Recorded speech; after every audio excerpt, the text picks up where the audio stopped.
These are the books I've been currently reading at work and at home.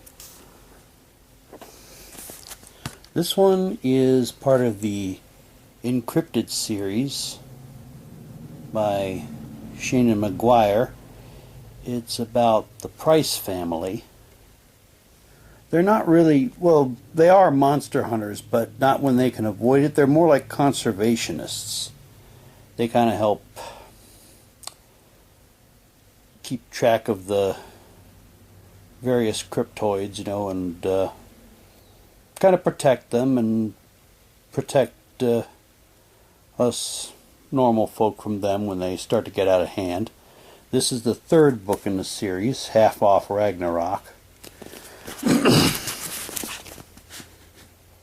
Cryptid, noun, any creature whose existence has not yet been proven by science. See also monster. Cryptozoologist, noun, any person who thinks hunting for cryptids is a good idea. See also idiot. What do gorgons, basilisks, and frogs with feathers all have in common? They're all considered mythological by modern science, and some people are working very hard to keep them that way. Alexander Price is a member of a cryptozoological lineage that spans generations, and it's his job to act as a buffer between the human and cryptid worlds. Not an easy task when you're dealing with women who have snakes in place of hair, little girls who may actually be cobras, and, oh right, brilliant, beautiful, distressingly curious Australian zookeepers. That's her right there. That's his girlfriend, Shelby. She works with him at the zoo. He works in the reptile house, and she's in the, well, she works with cats. You thought I was going to say she works in the cat house, aren't you? Yeah. Well, technically she does, but never mind. Please. Yes, and then there's the matter of the murders. Alex thought he was choosing the easier career when he decided to specialize in non-urban cryptids, leaving the cities to his little sister Verity. Yes, she was the main character in the first two books. He had no idea what he was letting himself in for. It's a family affair, and everyone, from his reanimated grandfather to his slightly broken telepathic cousin. Yeah, she's got her own book. She's got her own book, the latest book in the series. Yeah, her turn's coming. Is going to find themselves drawn in before things get any better. There are some things that you can train for, and then there are the things you have to figure out on the fly. This is definitely the latter. So far, it's been pretty good. He works with reptile cryptids, gorgons, basilisks, cockatrices, and there's been a couple of murders, and he and his girlfriend are trying to figure out who's behind them. So they have their work cut out for them. This one, yes, it is a young adult novel, but that doesn't really matter much to me. If I find something that grabs me enough to buy it and want to read it, I will read it, regardless of who the target audience is. Soon to be a major motion picture, which there's a very strong chance I will go to see. Words on bathroom walls. If you can't trust your mind, trust your heart. A novel by Julia Walton. No relation. It's about this fellow. I get that you have questions about my illness. Once people find out, it's all they can talk about. So, it's about this fellow, Adam. He has paranoid schizophrenia. He actually sees and hears imaginary people. He has hallucinations. There's Rebecca. She's nice. And angry mob bosses and polite naked guys. but he's been trying out an experimental drug that's supposed to help him deal with this.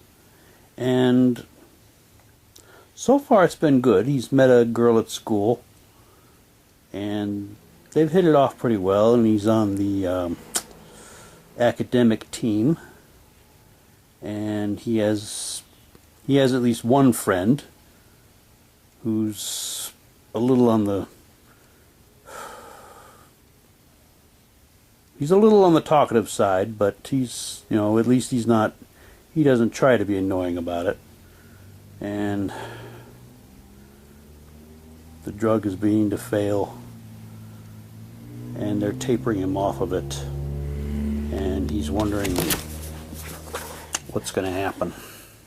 How is this going to affect his relationship with his girlfriend and his other friend?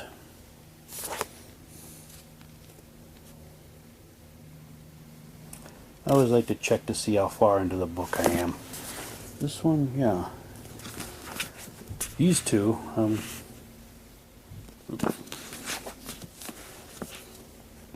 I'm pretty far into these two. There's not, still got a little bit to go, but I'm getting there. And this is the complete Dead at 17 collection by Josh Howard.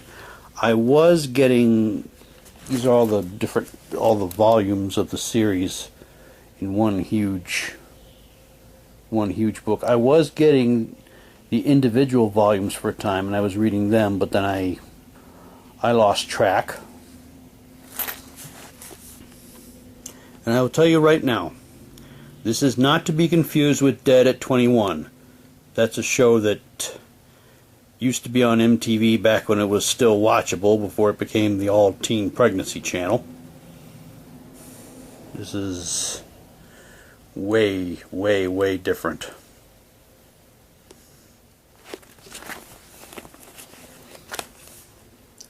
One of the most thought-provoking, character-driven horror tales in years.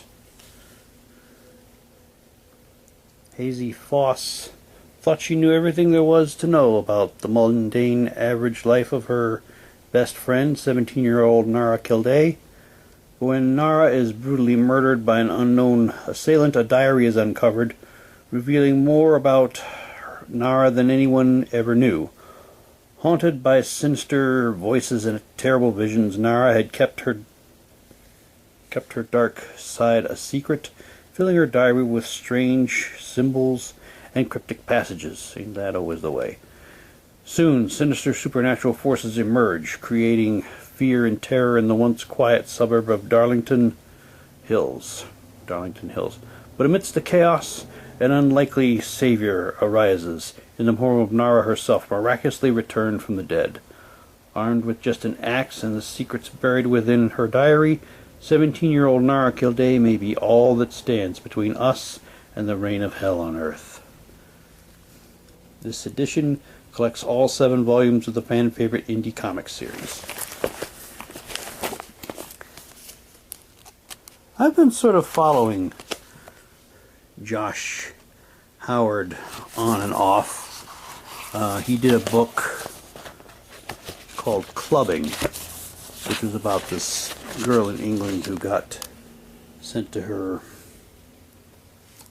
live with her grandparents up north, and she got into some adventures there.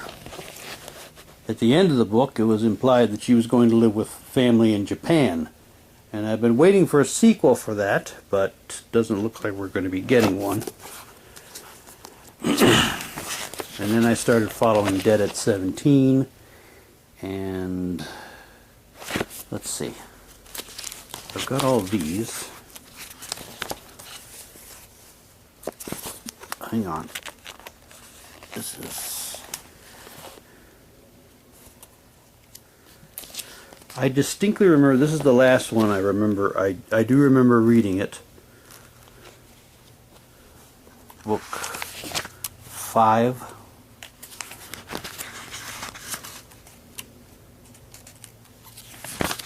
I don't recall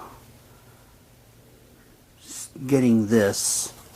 I know I got a later volume that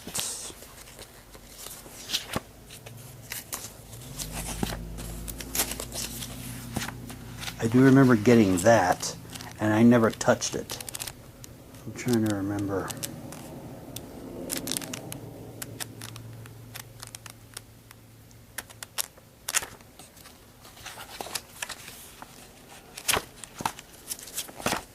If I can find it. Yeah, I do not remember any of this. I think I got what comes after it. The next book.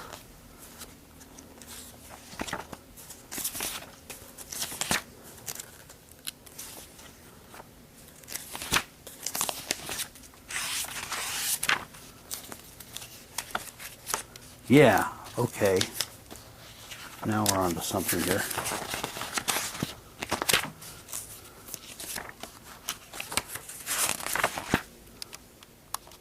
Oh, for pity's sake.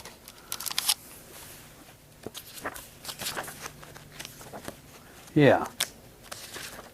Yes. This is the one I skipped over book 6 and got book 7.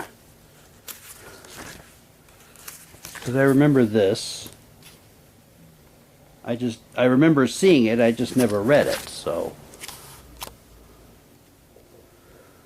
But anyway, I've got it and I'm going to read it all now. He did have another series on Kickstarter. The Adventures of T-Bird and Throttle. It was about a aging superhero who's come out of retirement, and his daughter has taken up the position of his sidekick. I would have backed it, but I was being practical. I don't like being practical. But it is available for pre-order, and I think Alterna Comics is going to be carrying it this summer. So either I'll pre-order it, or I will continue to support my comic book store and see if they have it. They have opened back up again, but you know, you have to wear a mask, and they only allow so many people in the store, and you can only be in there for like so many minutes. I'm still waiting on my somebody actually made a dumpster fire figurine. It's a happy smiling dumpster fire. I wanted to get him and declare him the official mascot of 2020. And also there was a collected series I wanted to get, Count Crowley, Monster Hunter. It's about a local horror host that becomes a reluctant monster hunter. They had me at local horror host. But this is what I've been reading, or trying to. And yes, I am able to keep track of all 3 of these at once. It's not always easy, but I do it. All I have to do is try.